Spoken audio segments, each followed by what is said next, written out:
Hey guys, ECRG here, and today I wanted to touch base with you guys on the secrecy around certain clinical research positions.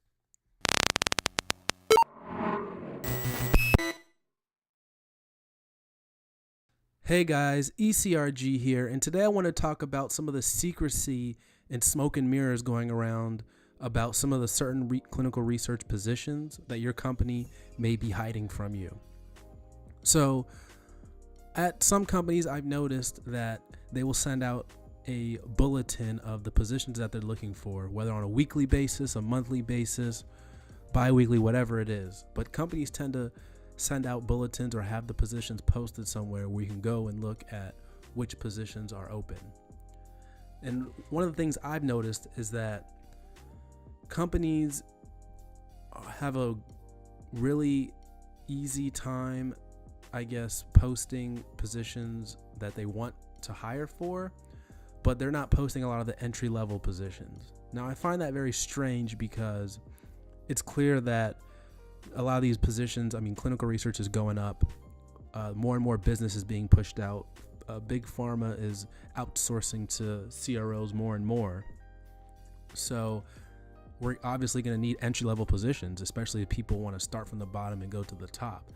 It's going to be hard for somebody coming from a brand new industry to just jump into clinical research and clinical trials and just, be able to start from that. But it can happen, but I'd say for most people, they're going to have to start from the bottom so they can get a good, strong foundation.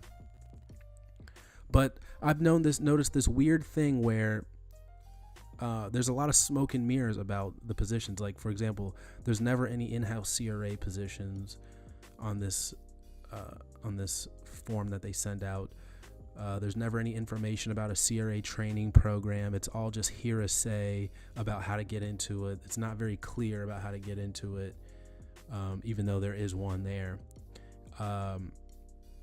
Let's see. They never post any job openings for entry-level CRA positions. Never CRA 1. They're always posting for senior CRAs. I don't know if that's to discourage people from going that route. It can't be that, because there's clearly high demand. There's more demand than ever for CRAs, and it's expected to go up even in 2018 and 2019. So I don't understand why there's all this secrecy about how to be a CRA and the path to take to it. Even for positions like in-house CRA, whenever they post it, it's always looking for a senior or an in-house CRA level 2.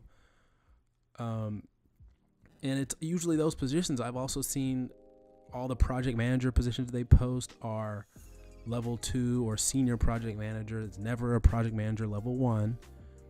So I don't know what the deal is with that. Maybe if you're a recruiter or somebody, you can comment down below on this and see why there is that so much secrecy around it. But really, there shouldn't be this much secrecy.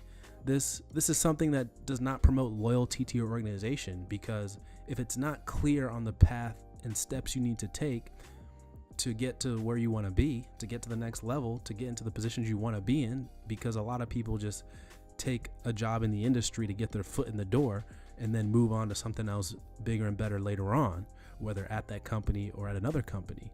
But this is one of the reasons why turnover is so high in the industry, is because it's not clear how to get to where you want to be, especially when people want to be in-house CRAs or field CRAs.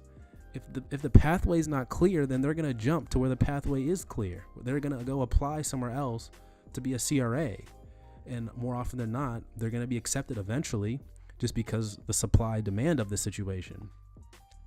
So this secrecy and stuff of that nature does not promote loyalty. If you guys are sending out a bulletin or requesting people to apply for positions, you need to have the entry-level positions, the level 1 positions there as well, because we know you guys are hiring those positions. We see new people coming in. People see new people coming in all the time. There's a lot of turnover. There's new people bi-weekly, if not, weekly. At one of the companies I used to work for, they used to have a permanent sign down there in the lobby talking about where they could direct people for orientation. So they knew they always had people coming into the organization at all times on a weekly basis to have an orientation to the company. So it's really ridiculous And this is just one of those things that an organization can improve on, make it a lot clearer on the pathway to get to where you want to be, to really improve loyalty and improve the ability for someone to progress at an organization, because that's one thing that's important. I mean, there's many things that's important for loyalty and a reason why someone might stay at a CRO, but the secrecy and hidden mirrors around the CRA training program and how to get in the CRA training program. If there's all this crap and red tape to deal with, someone's just going to go elsewhere where they're going to get a higher salary, one, because that's typically how things work, a much higher salary at that. And it's just clear. It's easier, and they're already doing what they want to do if they move somewhere else. So this is something that I think needs changing very, very quickly, because companies always complain about how pricey it is to hire somebody, and they're always complaining about turnover in the industry, and employees aren't loyal anymore, or millennials aren't loyal anymore, and they just want to change jobs. This is something that needs to be changed fast if you want to see that change, or if you don't, that's just going to be the nature of the business. So I would love for you guys to comment on that down below. Maybe talk about what your company does around going through CRA training or in-house CRA training, or any of the entry levels, and talk about some of the bulletins dealing with that your company may send out. You can leave that below in the comments and give your thoughts on it. Maybe I'm just full of crap and it's just the companies I've worked for and no one else is doing this, but I feel like if my companies are doing this, then some other companies have to be doing this too, and you may be experiencing this as well. So appreciate you guys listening. Go ahead and like this video and share with everybody. Really want to get some good feedback down below, so would love to hear from you guys. Email us at eliteclinicalgroup@gmail.com. As always, we're looking for people to interview. If you own a business in the clinical research space, or are an industry veteran, have some good experience you want to share, maybe mentor some people, have some good information to share with everybody, would love to have you on the show. Thank you guys for listening once again. All right, take care.